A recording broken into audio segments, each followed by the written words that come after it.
Welcome to Bag Work with a Twist. Today, I'm going to teach you about a workout called tens.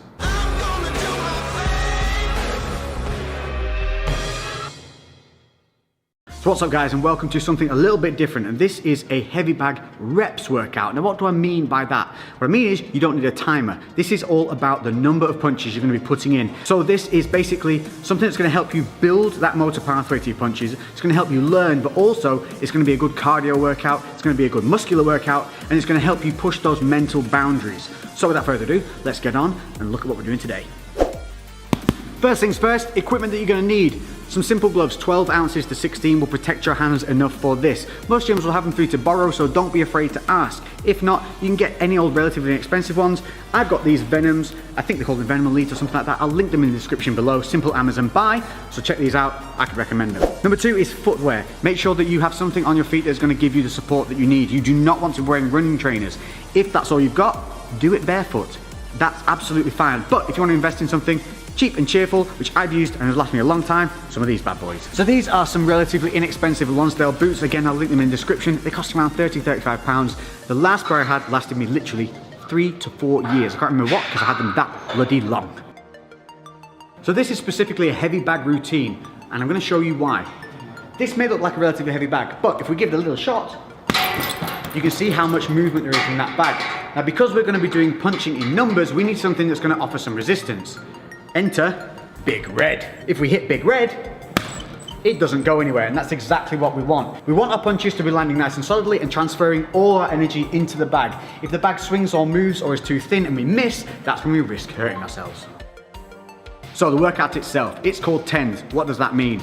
It's simple. We're going to do punches building up to 10. It doesn't mean 10 punches, you're going to be doing much more. But we're going to go from 1 to 10. We're going to go from jabs to hooks to combinations. Now this isn't about time, this is about numbers. So if you get tired, you suck it up, you reset, and you just keep driving through. This is going to be great for pushing through those mental barriers.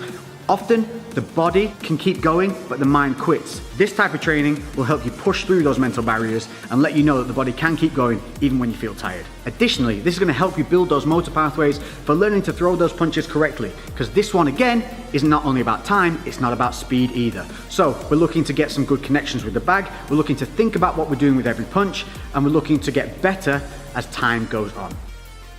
So the way tens works is simply this, it's numbers of punches. We're going to start on the left side, then move to the right side, so each one is done individually. You're going to start with a single jab, then you're going to do 2 jabs, then 3, all the way up to 10. Then switching to the right side, we're going to start with the straight right, 1, all the way up to 10. Then we go hook, hook, and then we go into the combinations of just 1, 2s. So you're going to be throwing a lot of punches here, but what I want you to do is reset with every single punch. I don't want you just throwing like this, nice and short and sharp. You want to be extending through with every punch, resetting every time. That's going to help you build those motor pathways and good habits, so that when you do the bag work that's free and timed and you're moving around, your natural instinct is going to be to throw that punch correctly and keeping that guarded hand up. Now, if you're new to the bag work, or you just need a little bit of a reminder, I'm constantly reminding myself to do things. That's the only way we learn. Let's just start with the foot placement and how we should be throwing these punches. So, taking a look at the feet. Front foot wants to be planted, back foot wants to be slightly elevated. We're going to be rotating our hips through the punches, and we drive through that back foot. So we want to avoid is leaving the floor at any time. A lot of people have a tendency to jump whilst punching. So we want to stay planted, we're going to roll through. I'm right-handed, so my left side is my lead side. If you happen to be southpaw, obviously your right side would be your lead side, and that would be your lead leg. But for me, left leg is the lead leg. From here, I'm going to keep my hands up high, keeping my guard, and you can see my left shoulder is further forward than my right shoulder. So we're not standing square on. From here, what we're going to do is we're going to throw the punch out, we're going to roll the hips through, we're going to keep this right hand up, and then we're going to return back in a straight line to the chin. These are the mechanics that we want to start building in and making a good habit. So I'm making sure that I maintain my distance, because at this point I'm probably a little bit tired. So just making sure that distance stays and I'm not stepped in too close. At any point, if you do step in too close, just reset and stand back out. It should go something like this. 1, 2.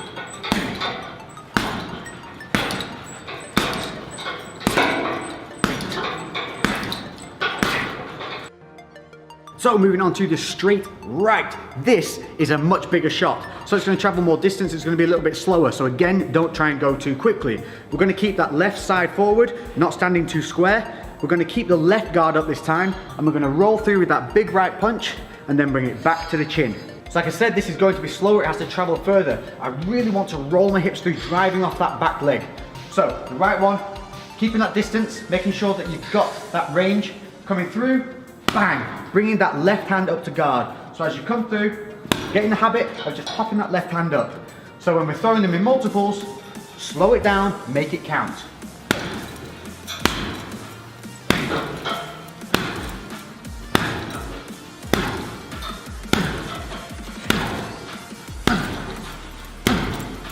And you can see how I'm not throwing that too quickly, I'm resetting, I'm thinking about my foot position. If I lose foot position or I wobble off, don't worry about it. Just reset and start again. Hooks. Now there's a couple of different ways of throwing hooks, but we're going to concentrate on the close and personal hook. If you're further away and you're on the bag work, just a quick one, make sure that you are rolling the knuckles over as you throw from distance. We're going to stay quite close to the bag, this kind of distance.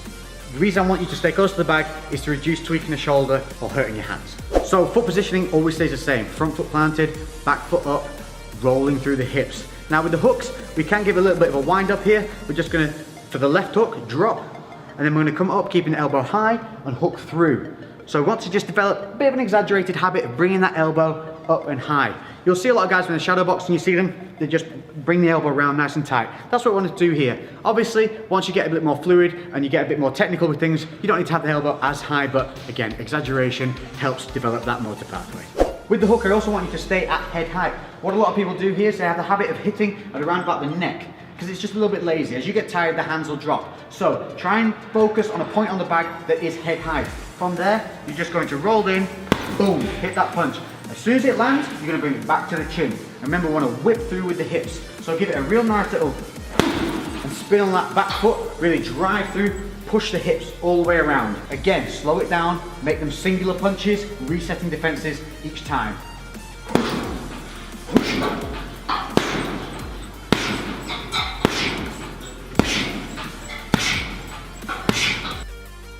Now if you're like me, one of your hooks will feel more comfortable than the other. For me, my left hook's very natural, but the right hook seems to feel a little disconnected because it's traveling further.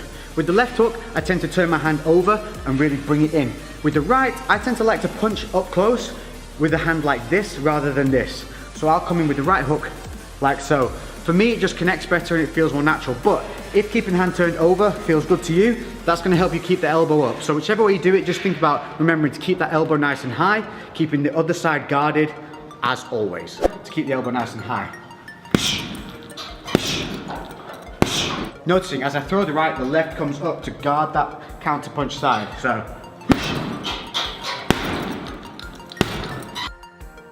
So by now, the sweat should be flowing, you should be feeling it in the lungs, and we're gonna move on to a 1-2 combination.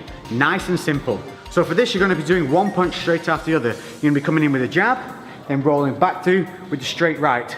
So you'll have seen this often, a lot of people do it on pads and with the mitts, but what we don't want to start doing is those habits of bringing the hands down and rolling them under, or starting to stunt our punches. So again, slow it down, really reach, pop, pop, reset, pop, pop, reset. Now we're going to be going 1-2 counts as 1 rep. To stop with confusion of the numbers, simply count your right punch. So with every 1-2, this is going to count as 1, so it'll be 1, 2, 1, 2, 3, 4, 5, 3. Make sense? It looks something like this. Always keep the hands up as well. As you get tired, your hands are going to want to drop. So don't let that happen. So here we go. 1, 2, 3. Always counting that right hand. So now when I get to 4, it's actually 8 punches. I'm only going to count the right. 1, 2, 3, 4. So by the time you get up to 10, you're actually going to be doing 20 punches. So there you have a nice variable that is an untimed, great workout using the heavy bag that's going to help you build that motor pathway. It's going to seriously work the muscles of the triceps, the back, the core. Make sure that you're driving through your legs. Make sure that guard stays up. Don't let the hands drop. Break those mental boundaries. I've been Lex. If you've enjoyed this, make sure to hit that like button. Comment below with anything else you'd like to see on the bag or any questions you might have. And I'll catch you guys in the next episode. I'm out.